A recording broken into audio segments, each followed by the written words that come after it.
Bismillahirrahmanirrahim. Assalamualaikum warahmatullahi wabarakatuh. Alhamdulillahi rabbil alamin. Nahmaduhu wa nasta'inuhu wa nastaghfiruh wa natubu ilayhi wa na'udzu billahi min shururi anfusina wa min sayyiati a'malina. Man yahdihillahu fala mudilla lahu wa man yudlil fala hadiya lahu. Asyhadu an la ilaha illallah وحده لا شريك له وأشهد أن محمدا عبده ورسوله لا نبي ولا رسول بعده أما بعد معاشر المسلمين dan muslimat rahimani wa rahimakumullah jami'an. Alhamdulillah, pertama kita bersyukur kepada Allah Subhanahu wa taala atas semua nikmat yang Allah Subhanahu wa taala berikan kepada kita semua. Semoga Allah Subhanahu wa taala merahmati kita semua dan menjadikan kita orang-orang yang bisa istiqamah di atas ketaatan kepada Allah Subhanahu wa taala sampai nanti Allah Subhanahu wa taala mewafatkan kita semua. Amin ya rabbal alamin. Masyiral muslimin dan muslimat rahimani wa rahimakumullah jami'an. Orang muslim itu harus memiliki sifat namanya as-sabat. Sabat itu artinya adalah teguh. Dan sebab as-sabat ini banyak. Ya. Bahkan terkadang ada di mana sebab-sebab keteguhan itu as-sabat itu tidak terduga. Sebagai contoh, pada saat Imam Ahmad rahimahullahu taala, Imam Ahmad bin Hanbal rahimahullahu taala, beliau dipenjara. Beliau disiksa. Beliau dipukul, dicambuk agar supaya mengatakan bahwa Al-Quran itu makhluknya Allah. Sementara akidah Ahlus Sunnah wal Jamaah, Al-Quran itu bukan makhluk. Al-Quran itu adalah kalamullah, firman Allah, perkataan Allah. Jadi tidak boleh seseorang mengatakan Al-Quran itu makhluknya Allah. Karena kalamullah adalah bagian dari Allah Subhanahu wa taala. Firman Allah itu bagian dari Allah Subhanahu wa taala. Jadi kalau seandainya kita katakan Al-Quran itu makhluk, berarti ada bagian dari Allah yang diciptakan. Nah, ini tidak boleh. Imam Ahmad rahimahullahu taala itu dicambuk, disiksa, dipenjara oleh pemimpin pada saat itu. Hampir-hampir saja Imam Ahmad itu, karena hampir seluruh orang pada saat itu, bahkan para ulamanya disiksa. Sebagian para ulama menggunakan tauriyah. Menggunakan tauriyah, tahu lah ben tauriyah. Tauriyah itu artinya sebenarnya tidak bohong, tapi kalau bahasa kita tuh mahalabiu biasanya. Misalnya, sudah lah makan. Belum. Soalnya belum 2 kali. Nah, saya sudah makan. Sebenarnya tidak sampai kepada bohong. Tapi dalam keadaan tertentu tauriyah itu boleh. Seperti Ammar bin Yasir. Pada saat disuruh untuk mengatakan bahwasanya Al-Quran, mengatakan bahwasanya dia keluar dari agama Allah Subhanahu wa taala. Maka hatinya beriman kepada Allah Subhanahu wa taala, cuma lisannya saja yang mengucapkan.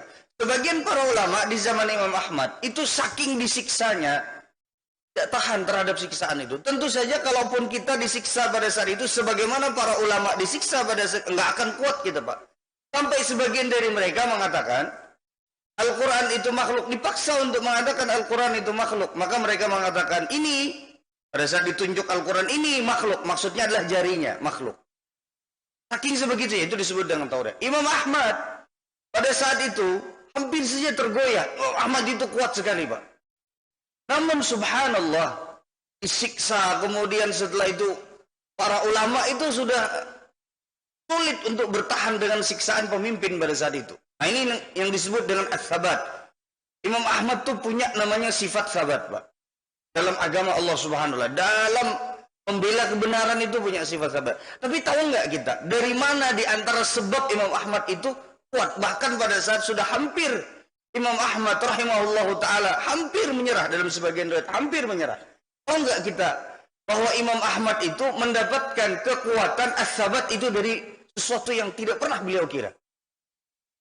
Ternyata Bapak Ibu sekalian yang dirahmati oleh Allah Subhanahu wa taala, Imam Ahmad itu Satu ketika didatangi oleh seorang pencuri. Imam Ahmad di penjara. Dimasukkan seorang pencuri ke penjaranya Imam Ahmad. Pencurinya ini, malingnya ini Pak, meskipun dia bermaksiat kepada Allah, tapi akidahnya ahlu sunnah wal jamaah. Malingnya nih Pak, tetap mengatakan Al-Quran itu adalah kalamullah. Kata pencuri itu, Imam Ahmad, wallahi demi Allah, jangan sampai engkau goyah dari akidah. Kalau seandainya engkau mengatakan Al-Quran itu makhluk, maka habislah kita semua. Tidak akan ada yang bisa sekuat engkau untuk bertahan mengatakan Al-Quran itu adalah kalamullah. Al-Quran firman Allah. Cuma engkau sendiri sekarang. Apa kata pencuri tersebut? Wallahi demi Allah. Wahai Imam Ahmad, kau bisa lihat di diwan. Diwan itu artinya catatan hukum, catatan kriminal. Aku ini sudah mencuri berulang kali dan ketangkep berulang kali. Sampai dicambuk ribuan kali. Ada yang dicambuk, riwayatkan 1800. Pokoknya kurang lebih sekitar 2000-an kali dicambuk. Mencuntan karena belat. Cuman cuntanannya itu tidak sampai kepada derajat potong tangan. Yang dicuntan itu tidak sampai, kan namanya mencuri, kalau tidak sampai nisab tidak potong tangan. Yang mencuntan sandal. Jadi hukumannya ya, dicambuk. Cuman sering sampai kurang lebih 2000 kalian. 1800 ada yang menyebut 2000. Apa kata pencuri tersebut, Pak? Bapak Ibu sekalian yang dirahmati Allah. Kata pencuri, Imam Ahmad, kau harus tahu kalau seandainya aku adalah seorang pencuri bisa tegar di atas kebatilanku, dicambuk sampai 1800 kali, maka engkau pun harus tegar di atas al-haq, di atas kebenaran. Coba pengen bayangkan. Ujar nang maling tadi, Imam Ahmad, ulun aja dicambuk orang 2000 kali itu kuat, padahal itu di atas batil. Dan di atas al-haq, di atas kebenaran, maka harus lebih kuat lagi. Maka sejak saat itulah Imam Ahmad, subhanallah Pak, menguatkan diri beliau untuk dicambuk berapa kali pun, disiksa bagaimanapun, tetap akan mengatakan Al-Quran itulah kalamullah. Dari mana tadi? Dapat sahabatnya dari mana Pak? Maling. Dari mana Pak? Pencuri. Sejak saat itu, Bapak Ibu sekalian yang dirahmati Allah, Imam Ahmad itu kalau jalan, kalau dibawa, di penjara, semua orang pada saat itu mengatakan, Imam Ahmad, usbut alal haq wallahi. Wahai Imam Ahmad, demi Allah, tegarlah engkau di atas kebenaran. Hampir semua orang dan di penjara. Subhanallah, di penjara berarti orang-orang yang melakukan kesalahan. Justru yang membuat Imam Ahmad itu kuat adalah siapa? Seorang pencuri. Subhanallah. Dan begitu Bapak Ibu sekalian yang dirahmati oleh Allah Subhanahu wa taala, kadang-kadang sebab kita itu bisa tegar, bisa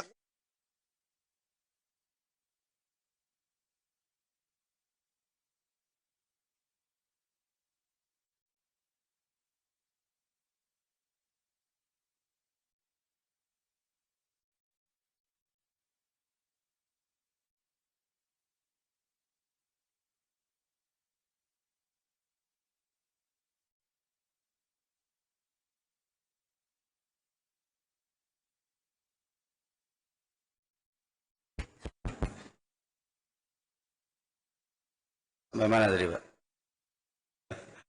Iya, Imam Ahmad itu tegar di atas kebenaran. Itu dari jalan atau dari sesuatu yang tidak pernah beliau sangka sama sekali. Kita pun juga begitu Pak. Kadang-kadang ada hal-hal yang membuat kita bisa tegar di atas kebenaran, sabar di atas kebaikan. Itu adalah dari hal-hal yang tidak terduga. Nah, cuman yang ingin ulun bahas pada kesempatan subuh hari ini adalah mawatinus sabat.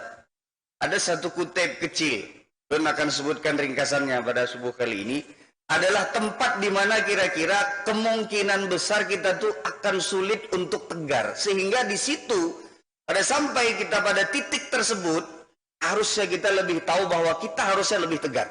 Dan berusaha untuk mencari sebab-sebab ketegaran itu. Ini yang disebut dengan mawatinus sabat. Posisi di mana kita itu kemungkinan bisa akan goyah. Posisi di mana kita itu kemungkinan akan goyah. Jadi ibaratkannya begini Pak. Pian pergi, berangkat.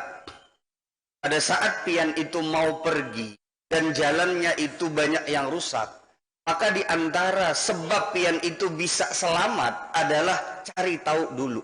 Lubangnya itu di mana, belokannya itu kayak apa, mana tempat-tempat yang kira-kira akan berbahaya untuk dilewati, kan begitu Pak. Nah itulah yang disebut, yang ditulis oleh para ulama mawatinus sabat. Posisi-posisi di mana kita tahu nih lubang-lubang yang bakal kemungkinan membuat kita ini tergoyahkan. Apa saja yang disebutkan baik dalam Al-Quran maupun dalam As-Sunnah, ulun akan sebutkan ringkasannya. Ya. Yang pertama, di antara mawatinus sabat adalah indal fitan. Pada saat seseorang itu mendapatkan fitnah dan ujian. Dan fitnah itu atau ujian itu banyak macamnya, Pak. Di antaranya yang disebutkan di dalam Al-Quran ya, adalah fitnatul mal, fitnah harta. Itu bisa tidak sedikit orang yang goyah. Kuat dia pada saat nggak punya harta, tapi pada saat punya harta nggak kuat. Banyak seperti itu. Jadi pian harus tahu pada saat rekening pian bertambah, pada saat usaha pian mulai berkembang, pada saat segala macam rezeki itu tiba-tiba datang bertubi-tubi, maka itu di antara mawatinu as-sabat. Tempat di mana bisa jadi kita terjerumus, tempat bisa jadi di situ kita kalah dengan ujian dan fitnah. Makanya Allah Subhanahu wa taala berfirman di dalam Al-Qur'an ya. Dalam surat At-Taubah ayat yang ke-76, ayat yang ke-75 dan ke-76 ya. Kata Allah Subhanahu wa taala, "Wa minhum man 'ahada Allah la in atana min fadlihi lanasaddaqanna wa lanakunanna minas salihin fama atahum min fadlihi bakhilu bihi falamma atahum min fadlihi bakhilu bihi wa tawallaw wa hum mu'ridun." Ini At-Taubah ayat yang ke-75 dan ke-70. Nanti pian bisa cek ayatnya. Apa kata Allah Subhanahu wa taala? Dan di antara mereka ada orang-orang yang berjanji, bertekad, kalau seandainya Allah Subhanahu wa taala berikan kepada mereka harta, maka mereka akan bersedekah, lanasaddaqanna wa lanakunanna minas salihin. Maka mereka mengatakan, ya Allah, kalau Engkau berikan kepada kami harta, berjanji kepada Allah Subhanahu wa taala, bila ulun sugih ya Allah, ulun akan banyak bersedekah dan akan menjadi orang yang soleh. Ada lagi ulun bulik sampai maghrib, sampai sembahyang maghrib di rumah. Ada lagi ulun sampai mengorbankan sholat zuhur dan sholat asar. Insya Allah ulun di masjid tarus ya Allah bila sugih. Maka ada lagi ulun meninggalkan majelis taklim, majelis pengajian, karena sibuk ini aja nih lagi merintis usaha dan lain sebagainya. Bila ulun sugih ya Allah, ulun akan rajin lagi dan ulun akan bersedekah. Ini firman Allah Subhanahu wa taala. Jadi lanasaddaqanna wa lanakunanna minas salihin. Ya Allah, kami akan bersedekah dan kami akan menjadi orang-orang yang soleh. Tapi kata Allah Subhanahu wa taala, falamma atahum min fadlihi bakhilu bihi wa tawallaw wa hum mu'ridun.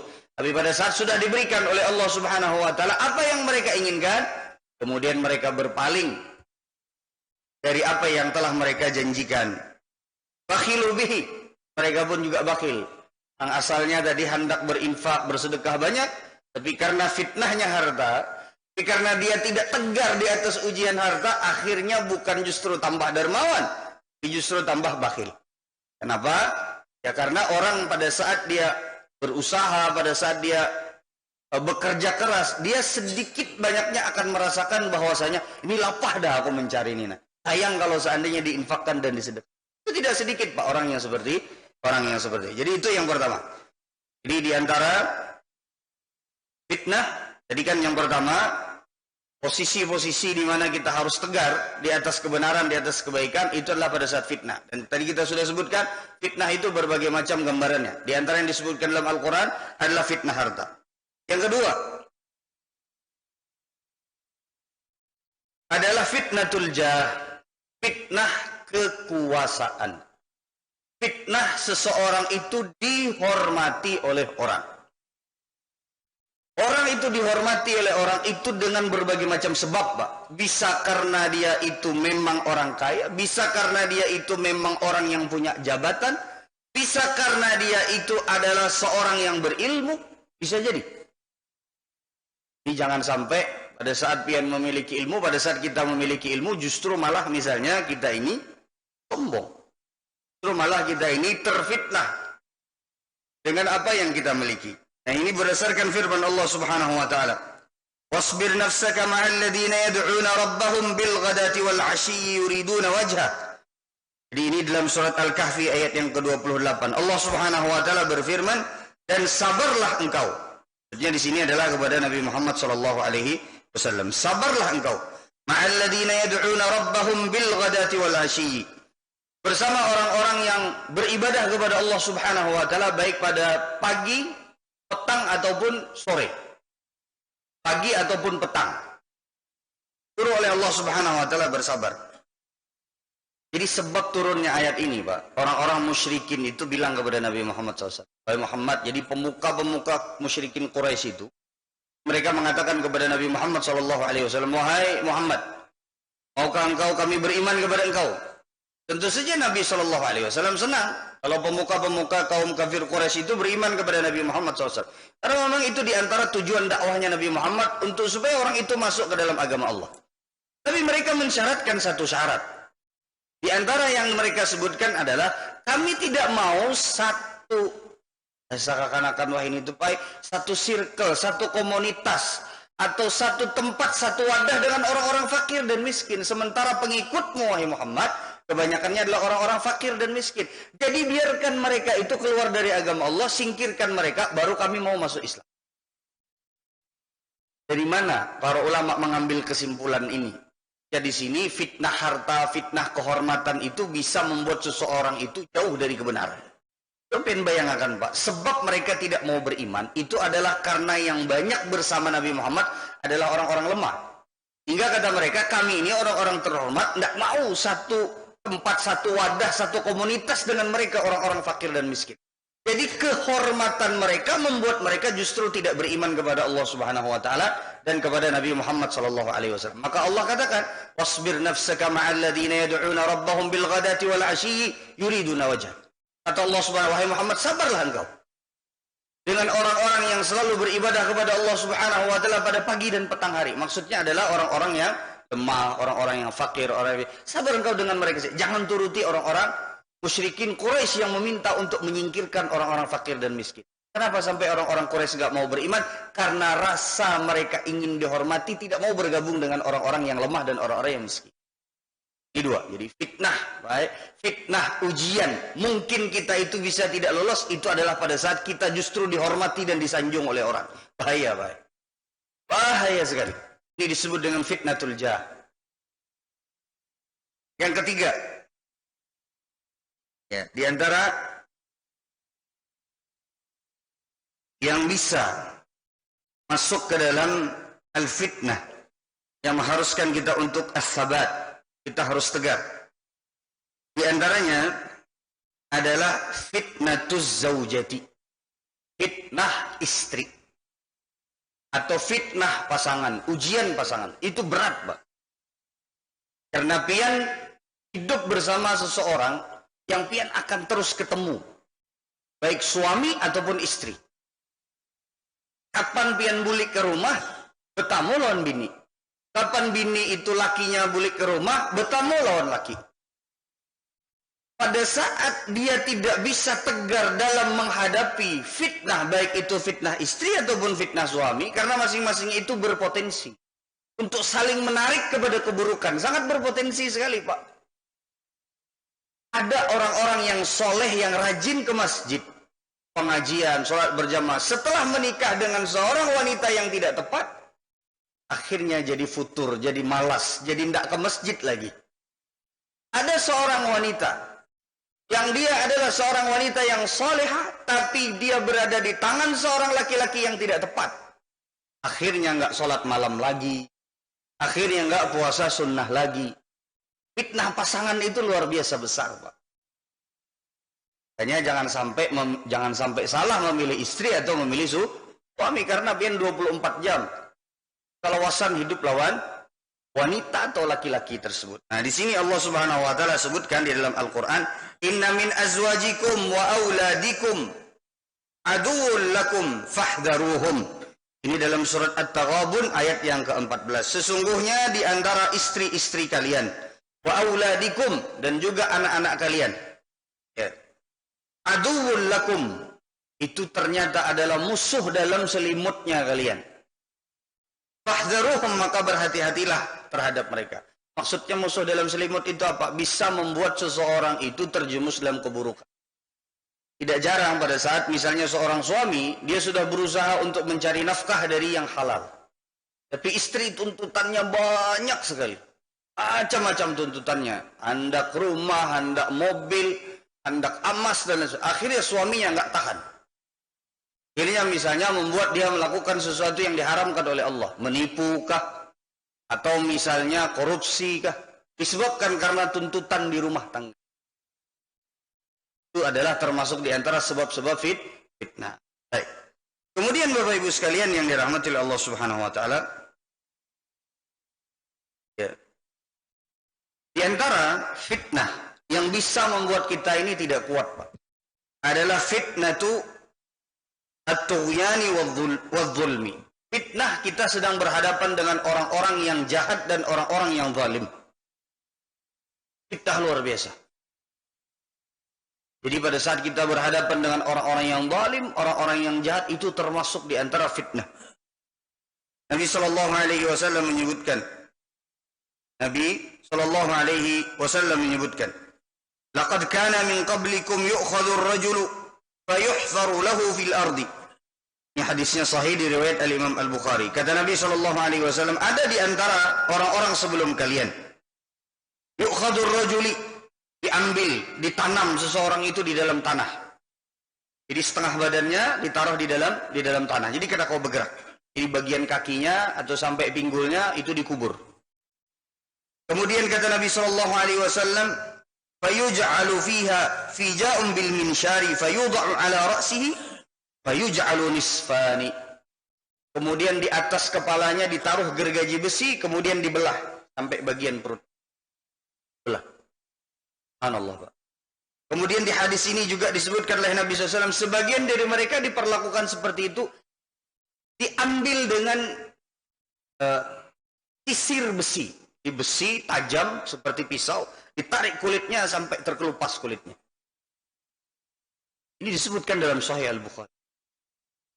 Jadi, subhanallah, Pak. Ini adalah sesuatu yang kita tidak tahu. Alhamdulillah, kita saat ini bersyukur kepada Allah Subhanahu wa taala. Dalam satu sisi di Indonesia itu aman. Yang ke masjid, yang beriman kepada Allah Subhanahu wa taala tidak sampai pian dibelah dua. Sampai. Luar biasa fitnahnya. Kita memohon kepada Allah Subhanahu wa taala, semoga Allah Subhanahu wa taala melindungi saudara-saudara kita di Palestina. Semoga Allah Subhanahu wa taala menjaga jiwa mereka, darah mereka, kemudian juga harta mereka, anak-anak mereka. Dan semoga Allah Subhanahu wa taala menjaga Masjidil Aqsa. Dan itulah, Pak, yang disebut dengan fitnah, berhadapan dengan orang-orang yang zalim. Dan tidak setiap kita kuat. Kita, Pak, kalau seandainya ditaruh di Palestina itu, Pak, belum yakin kebanyakan di antara kita nggak akan kuat. Kita lihat aja udah gemeteran. Udah gemeteran. Betapa kuatnya mereka pada saat as-sabatu alal haq. Betapa kuatnya mereka pada saat mereka itu di atas fitnah berhadapan dengan orang-orang yang zalim. Kadang kita bisa dizalimi sama orang, ditipu, diambil hartanya. Tidak sampai. Misalnya anaknya dibunuh, anaknya meninggal, anak kecil, istrinya, orang tuanya. Akan mereka mengkafani anak mereka sendiri. Istri mereka sendiri. Dulu lihat beberapa waktu yang lalu video anak-anak kecil itu udah siap-siap meninggal dunia. Sampai ditulis di tangannya. Namanya siapa supaya mudah diidentifikasi. Tulis namanya fulan, fulana. Karena mereka sudah siap. Betapa tegarnya mereka di atas apa? Di atas kebaikan. Pada saat mereka mempertahankan harta mereka. Itu tidak setiap orang bisa kuat. Nah, kemudian setelahnya di antara bentuk fitnahnya yang disebutkan juga di dalam hadis Nabi Shallallahu Alaihi Wasallam.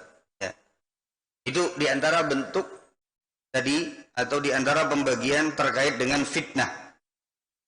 Ada beberapa yang kita sebutkan tadi. Sebenarnya masih banyak, tapi ulun akan masuk ke dalam mawatinus sabat yang kedua, tempat di mana kita harus tegar yang kedua. Kalau tadi dihadapkan pada saat kita dihadapkan dengan fitnah, yang kedua ya, di antara yang disebutkan oleh para ulama adalah as-sabatu 'alal indal mamat.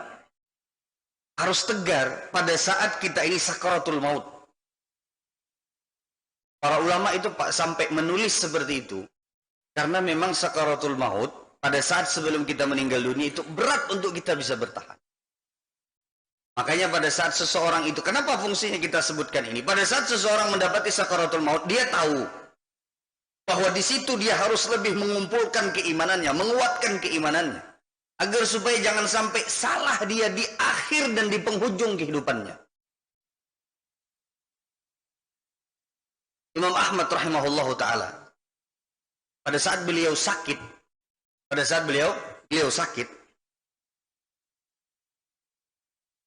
orang-orang di sekitar Imam Ahmad itu sudah mengira Imam Ahmad ini sakaratul maut. Kemudian Imam Ahmad tiba-tiba ditalqin, "Qul la ilaha illallah." Katakanlah la ilaha illallah. Tiba-tiba Imam Ahmad Ibn Hanbal rahimahullahu ta'ala menyebutkan belum. Kaget orang-orang ini, Imam Ahmad kenapa? Allah subhanahu wa ta'ala takdirkan Imam Ahmad sembuh, tidak jadi meninggal dunia. Maka ditanyalah oleh orang-orang di sekitar Imam Ahmad. Ternyata adalah anak-anaknya Imam Ahmad. Wah, kita tuh, kenapa pian jadi pada saat ditalqin, bahkan diucapkan aja la ilaha illallahnya. Kenapa pian justru malah mengucapkan itu? Belum. Ternyata kata Imam Ahmad, pada saat aku mendengar talqin la ilaha illallah, agar kan kalau misalnya ada orang sakaratul maut, kita bantu supaya dia bisa mengucapkan la ilaha illallah. Maka kata Imam Ahmad, di akhir pada saat aku mendengar la ilaha illallah, maka aku sudah ingin mengucapkannya, namun syaitan datang kemudian mengatakan, "Wahai Imam Ahmad, sungguh engkau telah selamat, sungguh engkau adalah orang yang soleh, sungguh engkau pasti akan masuk ke dalam surga." Agar supaya Imam Ahmad di akhir kehidupannya tercipta dan terdapat dalam hati Imam Ahmad ujub dan sombong. Kan Pak? Kan harapnya syaitan itu datang di akhir kehidupan, kemudian setelah itu dimana, "Imam Ahmad, engkau pasti masuk surga, engkau adalah orang yang soleh, sudah banyak ilmu yang engkau sebarkan, tenang saja wahai Imam Ahmad, engkau adalah seorang yang besar." Maka kata Imam Ahmad, belum. Hingga pada saat itu Imam Ahmad alhamdulillah bisa selamat. Dan begitulah mungkin yang bisa jadi akan kita dapatkan pada saat sakaratul maut. Kita nggak tahu Pak, apa yang akan terjadi pada saat sakaratul maut. Makanya Nabi SAW menyebutkan dalam sebuah hadis yang sahih. Kata Nabi SAW, di antara bentuk godaan syaitan nih Pak ya, bisa godaannya seperti tadi, membuat kita ujub, membuat kita sombong. Bisa godaannya adalah ketidaksabaran kita pada saat menghadapi sakitnya sakaratul maut. Bisa pada saat itu juga mungkin kita tidak sabar sehingga kita terjerumus ke dalam bersuudzon kepada Allah, dan ini bahaya. Makanya kata Nabi SAW, "La yamutanna ahadukum illa wa huwa yuhsinu dhanna billah." Janganlah salah seorang di antara kalian meninggal mati kecuali dia itu dalam keadaan berhusnudzon kepada Allah.